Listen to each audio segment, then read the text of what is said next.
Hi hello welcome to Vini blog. Today morning 5:30కి అయితే లేసాను. ప్రేయర్ చేసుకున్న తర్వాత నెక్స్ట్ ఇక్కడ దోశల్లోకి పుదీనా కొబ్బరి పచ్చడి చేశాను. నెక్స్ట్ రైస్ కర్రీ కూడా వండేసిన. పిల్లలు తినేసి ఇల్లు రెడీ అయిన్లు.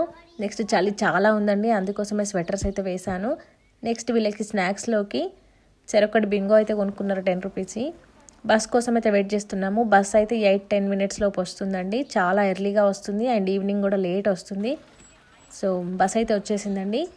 ఇతను వచ్చేసి చిన్న చిన్న పిల్లల్ని బస్ ఎక్కిస్తూ ఉంటాడు. పిల్లలైతే ఎక్కేసి ఇల్లు. ఇంకా మా పాప మధ్యలో బ్యాగ్ అయితే మర్చిపోతుంది, అట్లనే వెళ్ళిపోతుంది.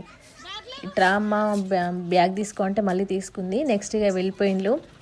నెక్స్ట్ ఇంకా నేనైతే ఇంటికి వెళ్ళిపోతున్నా.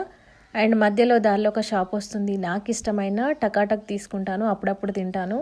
టకాటక్ అంటే నాకు చాలా ఇష్టం, చాలా బాగుంటుంది. నెక్స్ట్ ఫ్లవర్స్ చూడండి మా ఇంట్లో ఎంత బాగున్నాయో. ఇంకా ఫైనల్గా పైకి అయితే వచ్చేసాను. ఇంక ఇక్కడ పూల మొక్కలు చూడండి ఎంత బాగున్నాయో. థ్యాంక్